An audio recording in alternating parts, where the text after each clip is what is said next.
Vamos observar a partir de agora a análise de sistemas de segunda ordem.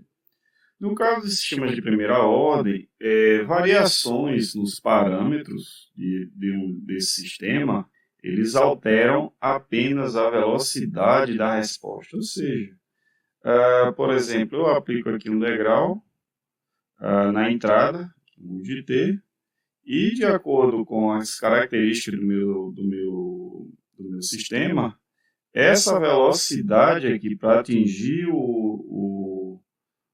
a região de regime permanente, pode ser que inclusive ocorra um gap, um erro de regime permanente, não necessariamente, a gente está tratando apenas de sistema em malha aberta por enquanto, mas na medida que eu altero alguma variação paramétrica no sistema de primeira ordem, isso vai alterar a velocidade, ou seja, o tempo para atingir em linhas gerais o regime permanente. No sistema de segunda ordem, além da velocidade, eu tenho mudanças em relação à forma da resposta. Ou seja, em termos de, por exemplo, de amortecimento, de oscilações que ocorrem na resposta transiente. Então, isso é uma característica inerente de sistemas de segunda e de ordem maiores, mas vamos tratar nesse momento agora de segunda ordem. Aqui, nesse caso, vamos trabalhar a situação que não há zeros. Posteriormente, na segunda parte, veremos o que é que exatamente os zeros podem afetar a resposta do sistema. Então, dado que eu tenha um sistema que esteja caracterizado por essa função de transferência, e em linhas gerais ela é representada dessa maneira aqui, um G de S qualquer, pode também inclusive ser F de S, M de S, enfim, a letra não importa. Ela tem no seu numerador, isso é uma característica geral de sistemas de segunda ordem, a frequência natural elevada ao quadrado no numerador e o polinômio típico no denominador, que justamente caracteriza um sistema de segunda ordem, a ordem do denominador, S ao quadrado mais 2πc, que é coeficiente de amortecimento, ômega n, novamente a frequência natural do sistema, S, mais ômega n ao quadrado. Volto a se repetir esse termo aqui. Então, vamos trabalhar com a resposta subaamortecida, subamortecida, não amortecida, criticamente amortecida, além de verificar a resposta oscilatória do sistema. O comportamento dinâmico do sistema de segunda ordem, então, é determinado por esses coeficientes. Vamos se acostumar com isso. O coeficiente, o π, essa é a letra grega, é justamente o coeficiente de amortecimento do sistema. E o ômega n, frequência natural do sistema, dado em radiano por segundo. Aqui não tem unidades. Então, o coeficiente ômega n maior que zero é a frequência natural não amortecida. Coeficiente π, que é sempre maior que zero, é a frequência que há um erro. Na verdade, é um coeficiente de amortecimento. Aqui, depois eu corrijo aqui os slides. E os polos S1 e S2 da função de transferência são aqui você realiza a operação para descobrir as raízes, você chegará certamente a esse valor de polos. Então, eu tenho dois polos, geralmente é um par de polos, e aqui a gente vai tratar a partir de então esse par de polos que caracteriza o sistema de segunda ordem. Então, para que o sistema seja estável, lembrando e reforçando, o conceito ele será discutido lá na frente, nos próximos slides, é um tema exclusivo da disciplina, inclusive de sistema de controle. Então, esses polos, adiantando um pouco, eles precisam estar localizados no semiplano esquerdo aberto do plano S. Ou seja, aqui eu tenho o eixo real e o eixo imaginário essa região é a região que eu pretendo que esses polos estejam após o eixo imaginário. Os polos localizados no semiplano positivo, no semiplano direito, tornam o sistema instável. Isso vai requerer alguns conceitos que a gente não vai abordar nesse momento agora.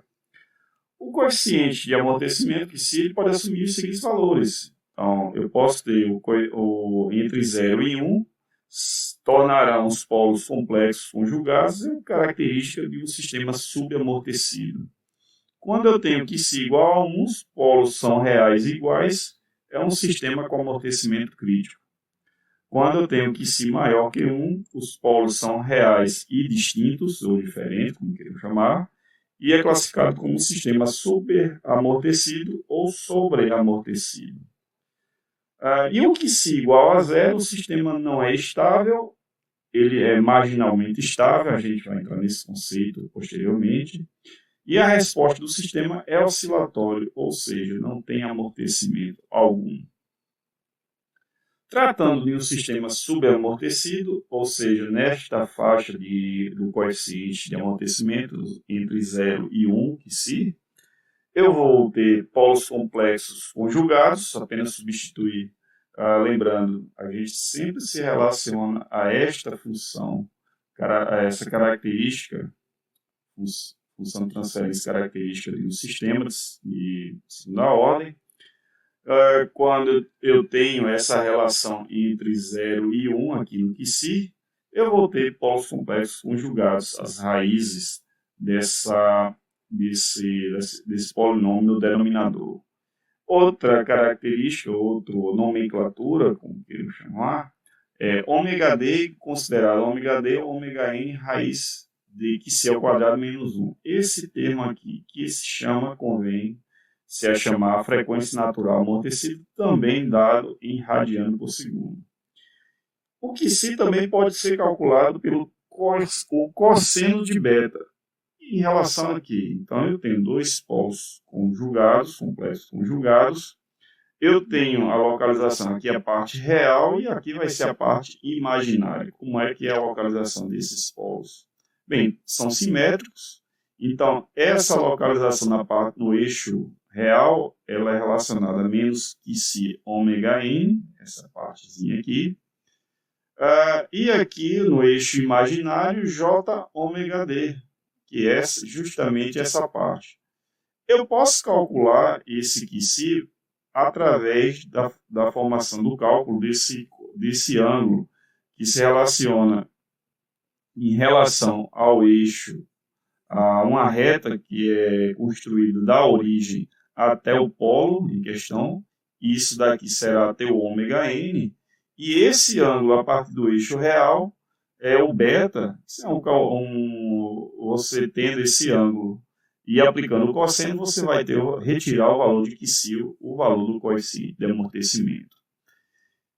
Então, dado que eu tenha, por exemplo, uma demonstração aplicando um degrau na entrada do meu sistema, então eu tenho, por exemplo, aqui um G de S, eu quero analisar a minha saída, e aqui aplico um R de S, é uma referência. Então, eu apliquei aqui um degrau.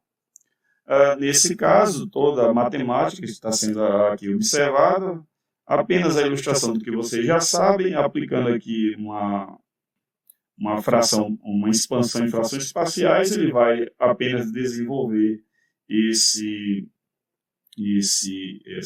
essa função de transferência, né, em S, para que possa ser aplicada a transformada inversa. Então, na tabela de transformada Laplace, nós temos a saída em T já, baseada no tempo contínuo, essa relação aqui baseada em cossenos e senos. Dessa forma, eu posso também fazer a manipulação por relação trigonométrica. O que nós temos, a aplicação, por exemplo, de um degrau unitário, como foi aquele primeiro caso, eu vou ter a relação aqui, a resposta do degrau, e essa envoltória, que pode ser calculada dessa maneira aqui. Obviamente, para se estruturar isso na mão, não é tão necessário. Obviamente que a gente lança-se mão de uma simulação computacional por meio de um computador.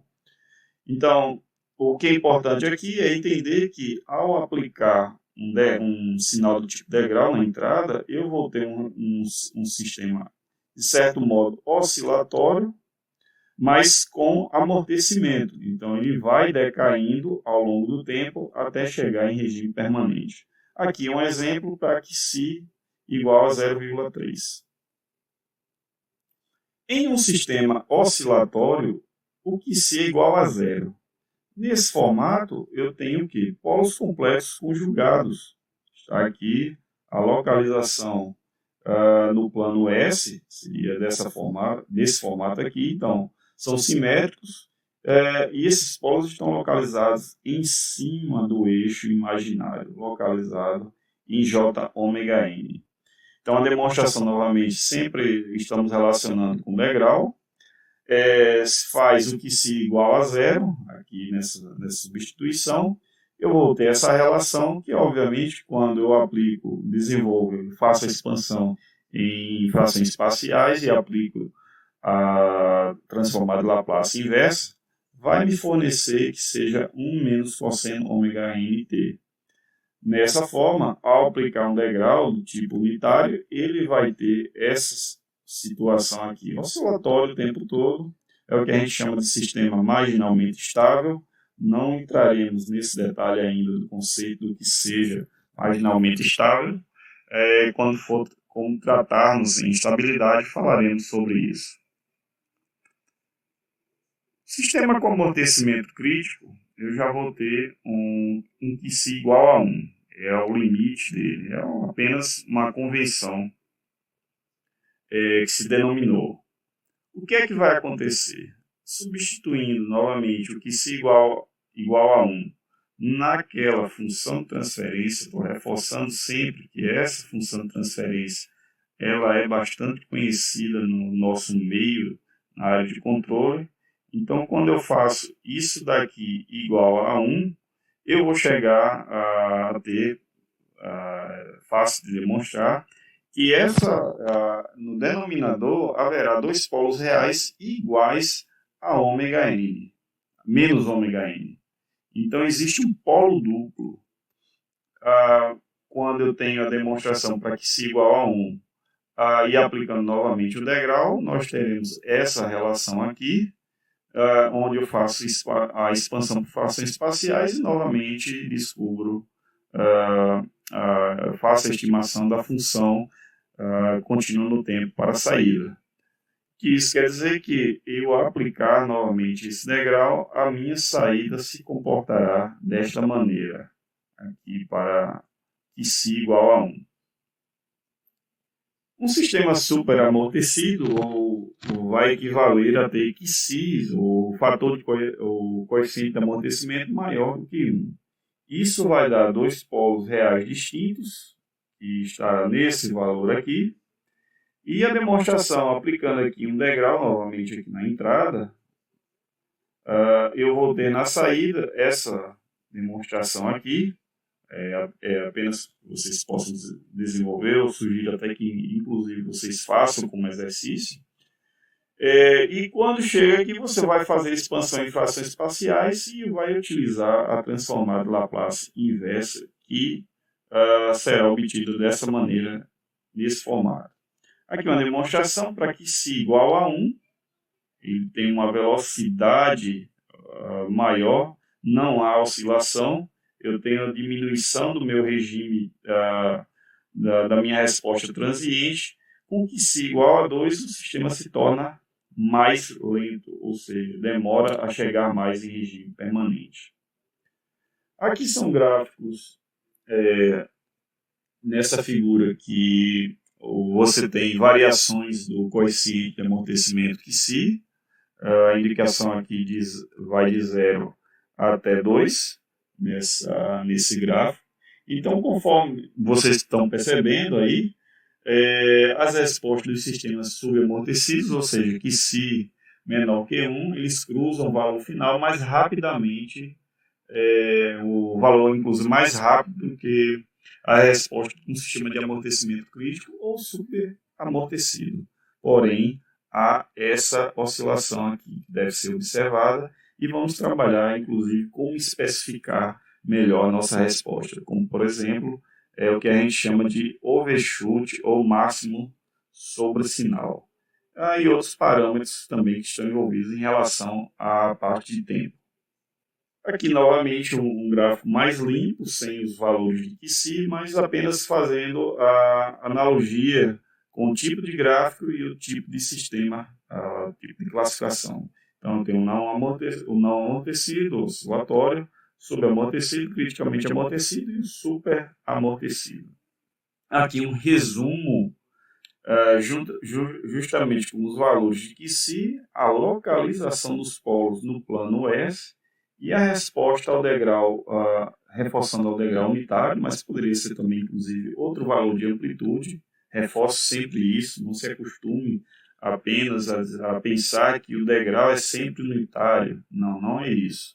Então, a gente vai ver também, em termos de projeto, que não necessariamente o degrau sempre será unitário. Não é verdade isso. Então, aqui a resposta para sistemas não amortecidos, subamortecido, apenas um resumo do que a gente viu anteriormente. Criticamente amortecido o sistema, superamortecido. Para finalizar, nós temos uma relação aqui, um gráfico tridimensional, costuma-se até ser elaborado por meio de simulação computacional.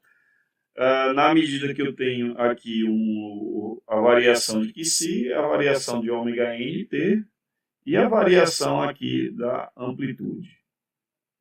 Algumas referências que podem ser consultadas, onde existem diversos exercícios para que vocês possam consolidar esse conhecimento dessa primeira parte.